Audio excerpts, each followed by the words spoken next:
Bienvenidos una vez más a su programa Visión RDN, con la conducción de Ariel Lara, bajo la producción de Josefa Díaz, hoy con un contenido muy interesante. Quiero que se suscriban a nuestra red social de YouTube, Visión RDN, activen la campanita de notificaciones. Hoy tenemos más de 40,000 suscriptores, con más de 5 millones de reproducciones en YouTube. Quiero que se suscriban al canal.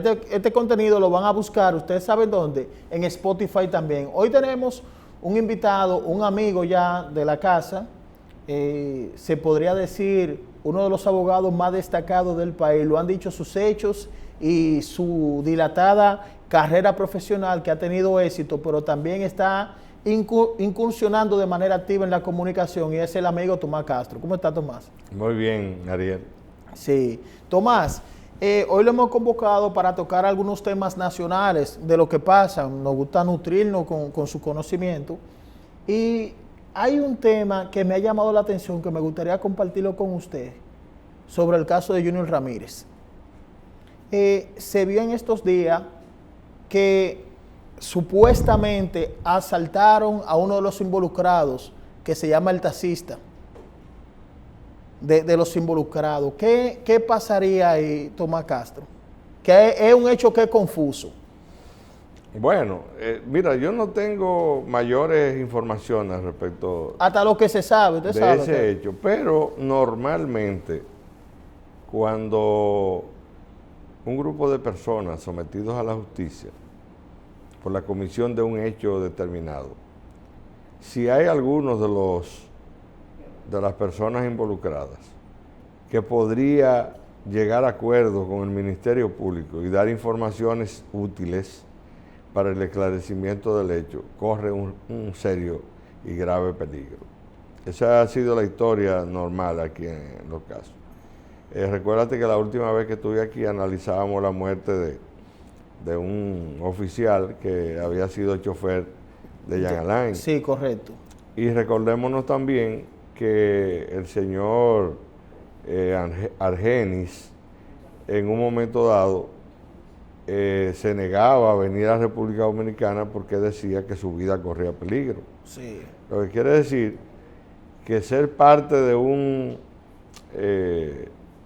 conglomerado delincuencial y tener conocimientos de todas las personas involucradas, aquí se convierte en un riesgo. Sí. Porque mira ahora cómo pasó, después de la operación Falcón, mira cómo han ocurrido una serie de hechos donde han matado una gran cantidad de personas y todas están relacionadas con el mismo hecho, con el mismo caso. Personas que podrían dar declaraciones, entonces hay que ir borrando todas las huellas del proceso. Lo mismo ocurrió después de la salida de Figueroa Agosto del país. Fueron eliminando gente, incluso gente dentro de las cárceles. Son hechos insólitos que ocurrieron en el país.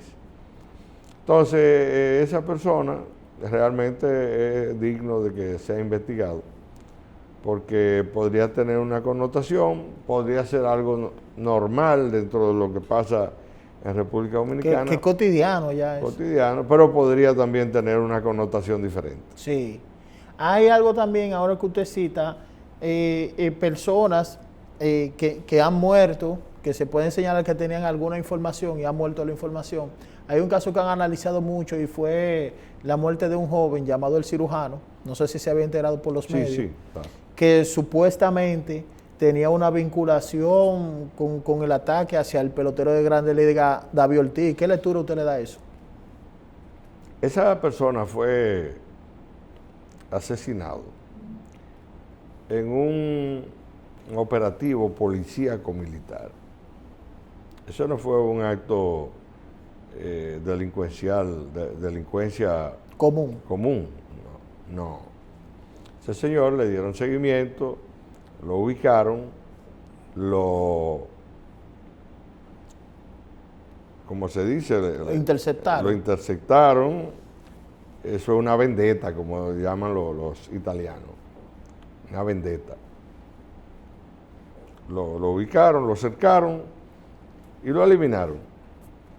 Y los que lo eliminaron se fueron tranquilamente Incluso habían patrullas de la policía cercanas al lugar de los hechos y nadie intervino. ¿Tú sabes por qué no intervino la policía? Porque cuando se dan ese tipo de hechos, hay radios de comunicación en una frecuencia que solamente los policías o los militares tienen acceso a ella y todos están escuchando lo que se está hablando. Todos saben cuál es la orden, todos saben cuál es el operativo y cómo se va a desarrollar. Entonces nadie interviene. Intervienen después. Llegan los patólogos, llegan la Cruz Roja, la ambulancia, llega la policía y lo que hacen es hacen un levantamiento en la escena donde ocurrieron los hechos, recogen hacen la pesquisa, recogen los elementos. Recogen los cartuchos vacíos de las balas, recogen los casquillos. Los casquillos y los plomos mutilados y todo lo que es parte del esquema como parte de una investigación. Pero eso de ahí no va a pasar. ¿Usted cree que eso entonces no llegue más allá, sino que eso murió ahí con el cirujano muerto? Si tú ves que posteriormente se establece de que la policía descubrió que quienes hicieron ese hecho fueron otras personas y que también murieron en un intercambio de disparos, es parte de la misma, es parte del mismo esquema. Sí. Porque eso no actúa así. Te voy a dar un dato. Cuando ocurre un hecho criminal, las primeras 48 horas son fundamentales. ¿Las primeras 48? Las primeras 48 horas. Pasadas 48 horas, se hace muy difícil. Y Tomás, viendo toda esta perspectiva que hay en el país, que se ve también la presencia de organismos internacionales que persiguen el crimen, un ejemplo en este caso la DEA, viendo que el presidente Abinader mandó una señal, que él dice que él tiene amigos pero no cómplices. Desde su punto de vista, ¿cómo usted ve esa lucha contra la corrupción y el crimen desde su perspectiva? Bueno, ¿qué fortalezas o debilidades tiene? De conformidad con las leyes dominicanas, la Constitución, el Código Penal y todo lo que se ha aprobado, lo normal, lo lógico, lo natural es que el Estado persiga todos los actos criminales, todos los actos ilícitos, todos los actos contrarios a las leyes y que pongan en peligro el sistema jurídico del país. Eso es en términos formales. Ahora bien, en términos reales, está establecido en República Dominicana que aquí hay gente que están por encima de la ley.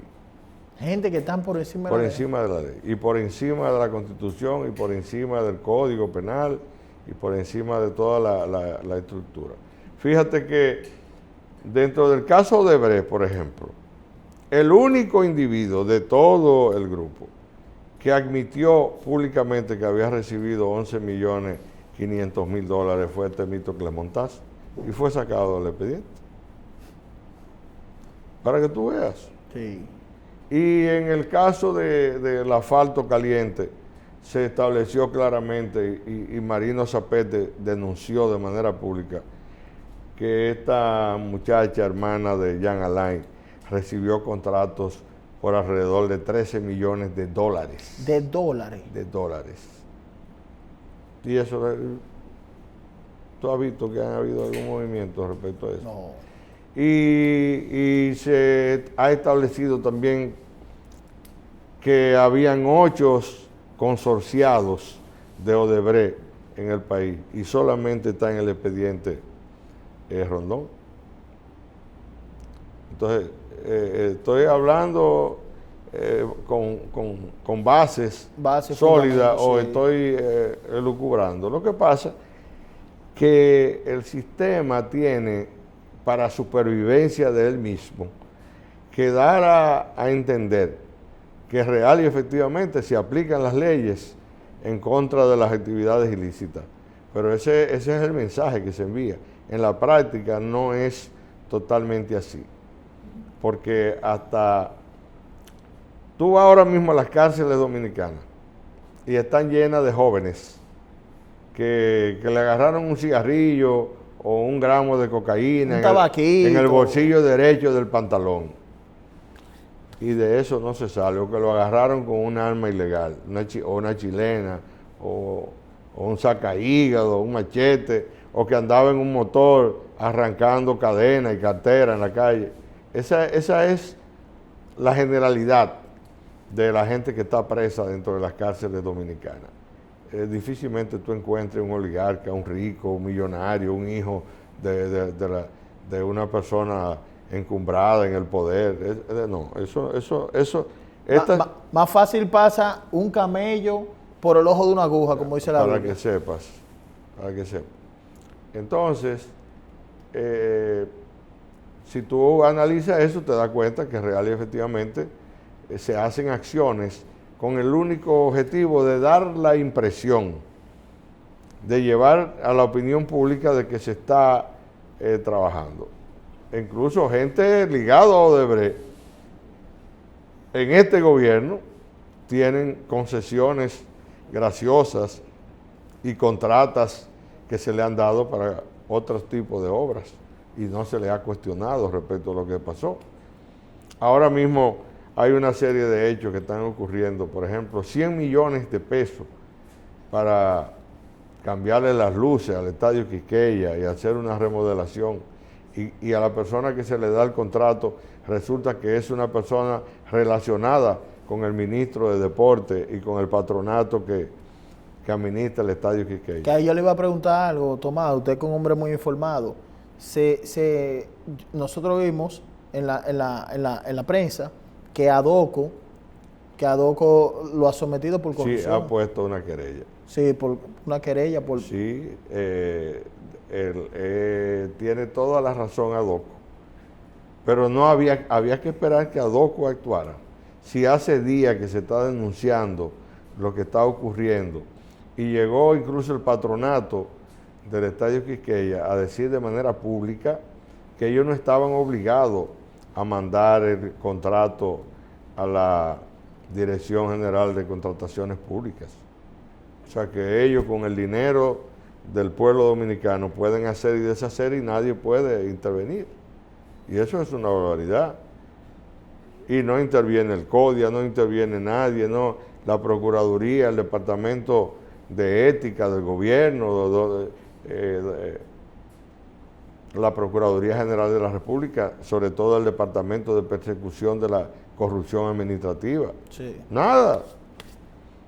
Tú llegas a un momento de entender y de creer que a ti se te está tomando el pelo, como se nos está tomando a todos los dominicanos, porque ¿y por qué la justicia puede actuar en un caso sí y en otro no? Lo que ha pasado con el asunto Operación Falcón es un asunto que por un grito desesperado, si se quiere, de las autoridades norteamericanas, que venían dándole seguimiento y que tenían datos suficientes. Tú no ves que no fueron a inventar, y fueron a sitios específicos y donde personas específicas, porque Dios sabe la cantidad de años que tienen esa gente grabando, haciendo videos, interceptando llamadas telefónicas, dándole seguimiento a transacciones bancarias. Con infiltrados, ese. Claro que sí. Dándole seguimiento a construcciones de edificios, a dealers, a discotecas, a los famosos Dream, y todo lo que se ha hecho aquí con mucho dinero. Y ellos dándole seguimiento. Parece que llegó este momento y dijeron, miren señores, ya este vaso se rebosó. ¿Y tú crees que los partidos políticos no sabían lo que estaba pasando? Y esas rebatiñas de los partidos por agarrar al tigre que más cuarto tenga para llevarlo como diputado, senador, o como síndico o regidor. ¿Tú crees que no lo saben los partidos? Claro que lo saben. Pero y lo sé yo. Claro. A mí nadie tiene que venir a hacerme la historia de un individuo. Pero yo veo un individuo, su perfil, y si yo inmediatamente hago así, le hago un análisis a ese perfil y busco qué ha hecho ese individuo en los últimos 20 años, inmediatamente digo, está involucrado en actividades ilícitas. No te voy a decir exactamente en cuál, pero sí está involucrado. Yo también quiero preguntarle, ahora que usted toca ese tema, Tomás, desde su punto de vista, entonces, ¿cuál es su perspectiva de la política dominicana con todo esto que está sucediendo, de todo esto que se ha destapado a raíz de esa operación? No, la política dominicana va a seguir intacta, porque la política dominicana sabe bañar y guardar la ropa, porque esa ha sido la tradición de la política dominicana.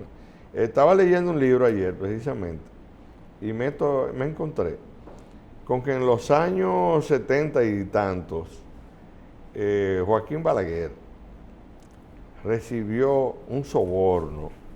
¿Joaquín Balaguer? Joaquín Balaguer recibió un soborno de la compañía norteamericana de tabaco, la Philip Morris, en el momento en que la Philip Morris entra al mercado nacional comprando la firma E. León Jiménez, y la única competencia que tenía E. León Jiménez era la compañía tabacalera dominicana, Sí. que producía también cigarros y cigarrillos.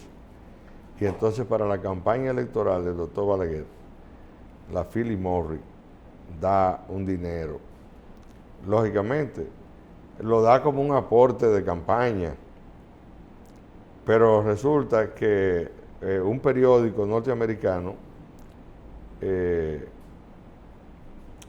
publicó el asunto, denunció, porque usted sabe que en los Estados Unidos son muy ñoños con el asunto de los aportes a campañas electorales. Tienen un filtro fuerte.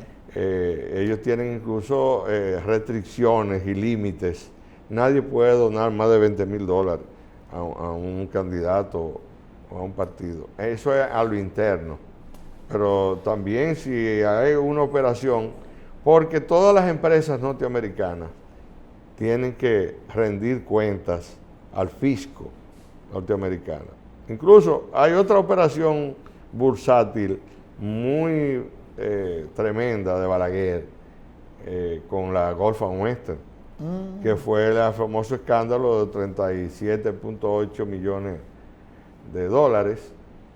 que la Gulf and Western dejó de pagar al Estado Dominicano por concepto de venta de azúcar. Y no fue aquí que se descubrió en la Comisión de Bolsas y Valores. Allá. Allá. Y le dijeron a la Gulf and Western, ustedes no han pagado unos impuestos relacionados con unas transacciones que ustedes hicieron. Y entonces, no. Y Balaguer le quería hacer el juego, pero en un momento dado, no, tuvo que pagar.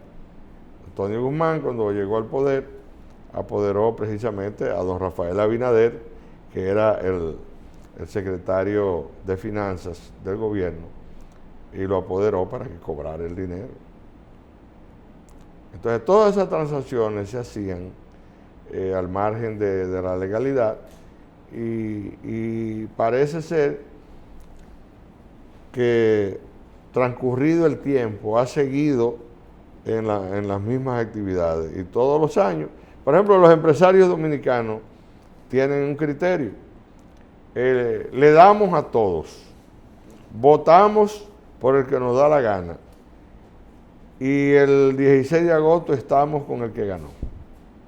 O sea que ellos ponen su huevo en diferentes canastas. En diferentes canales. Y votan por el que a ellos les simpatiza, por el que les gusta. Y el 16 están con el que ganan. Y siempre están montados. Siempre están, como dicen, subidos en el palo. Sí, son corchos. El corcho siempre flota. Sí. Ellos siempre están arriba.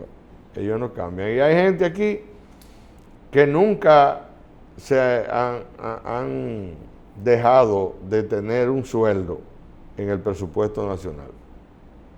No importa el lugar.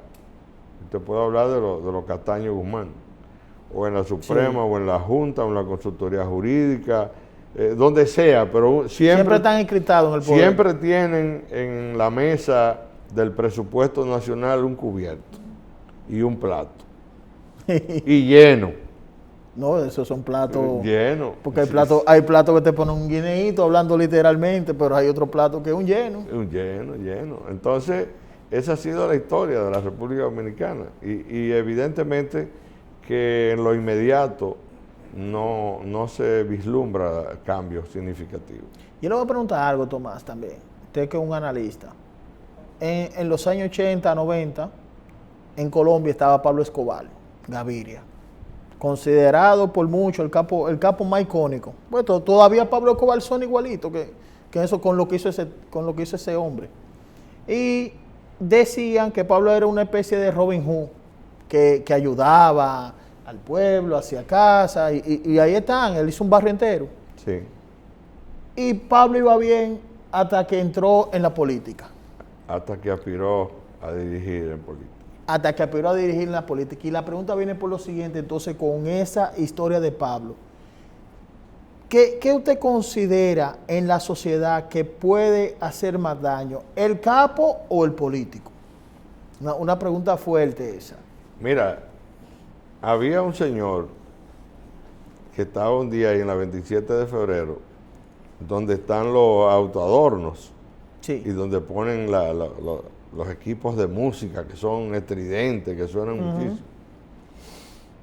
Y estaba montándole un equipo de música a su carro, que costaba quizá más que el carro, con no solamente una bocina, sino una planta. Y una persona le preguntó, caballero, ¿a qué usted se dedica? Y él dijo, en este país lo que más dinero da es la política y el narcotráfico.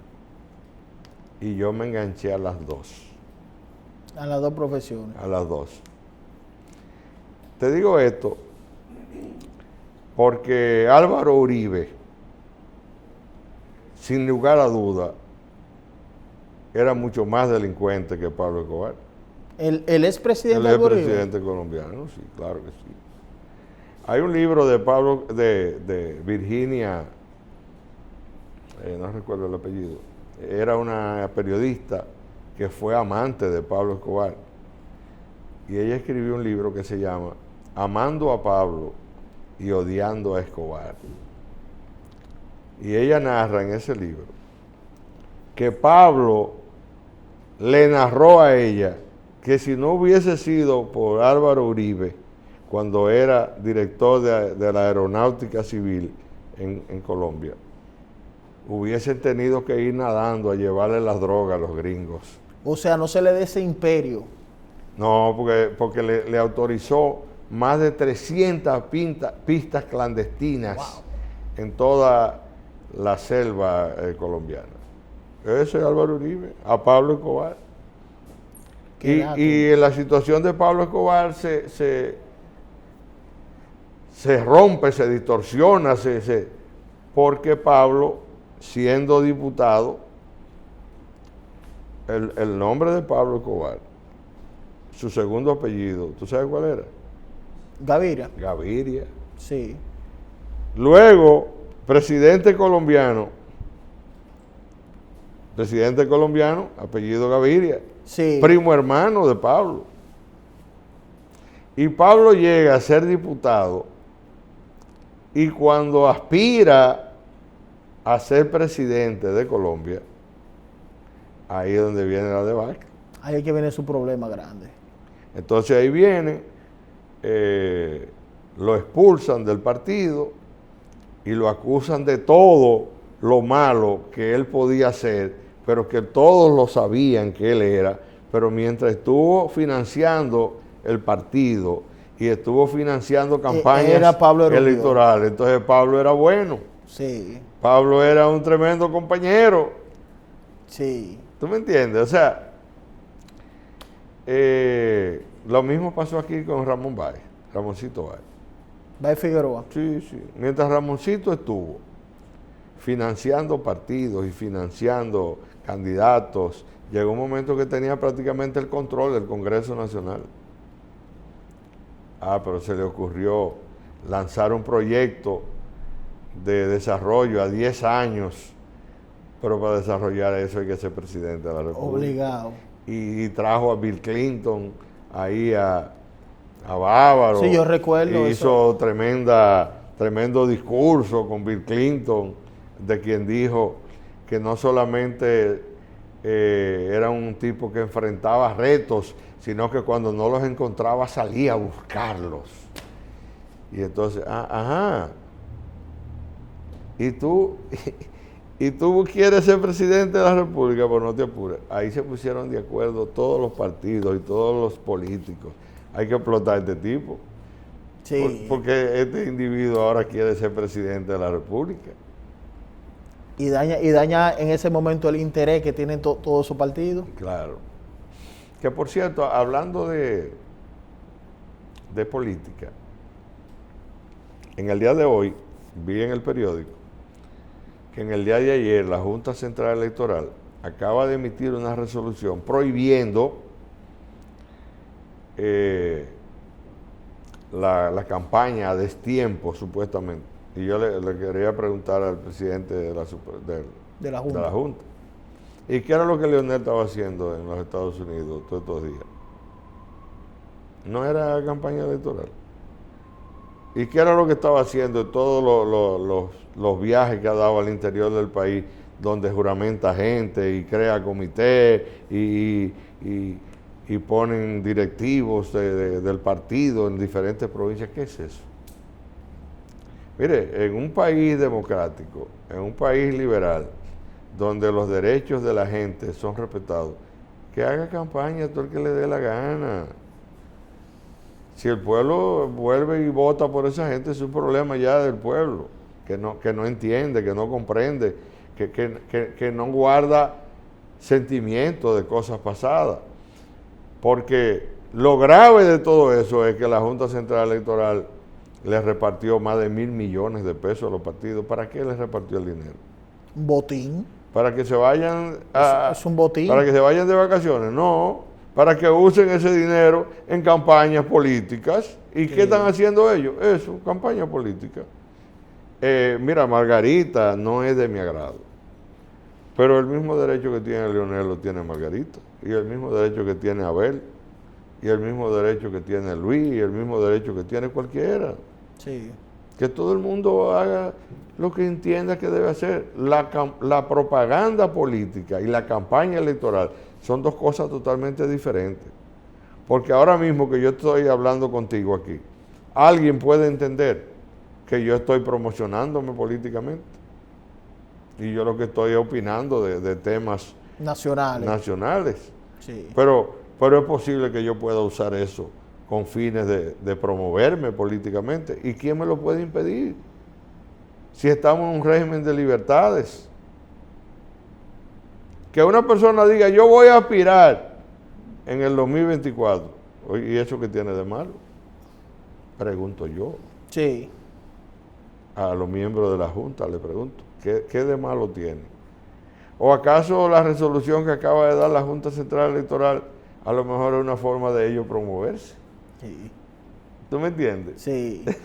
Es decir que tenemos que abrir Y antes de ir a la pausa, Tomás, ¿usted le ve confianza a esa Junta? Porque la otra, usted vio ya lo que pasó con la otra Junta Central Electoral. Yo no meto la mano en la candela por nadie aquí. Por nadie. No, porque las juntas anteriores... Mire, ustedes no han vivido cosas en este país. Yo, en la campaña electoral de 1986, que yo pude llegar al centro de cómputo de la Junta con un amigo que tenía ahí, y las cosas que me mostraron a mí, eso era escandaloso. Algo grave. Y lo que pasó en el 90, eso dice quítate. Y lo del 94. Con razón se iba a la luz y aparecía otro. Sí. Eso siempre se iba a la luz, No, y espérate. Cuéntame los votos del interior primero. No me cuenten los votos de la capital. Déjenlo de último. Y donde haya duda, déjenlo por ahí, no cuenten nada. Y si alguien protesta, entonces vamos a ver cómo se cuentan. Ahí era que decía Maco con cacata, legado. Claro. Todavía habían más de 88,000 votos observados de las elecciones del 1986, wow, que no se llegaron a contar. Y la presidenta de la Junta del Distrito salió a donde estaban las urnas, que eran de cartón en ese entonces, con una manguera y abrió una llave y lo mojó todo. Dios mío. Vamos entonces a tomar una pausa y regresamos. ¿Cómo no? Quédense en línea.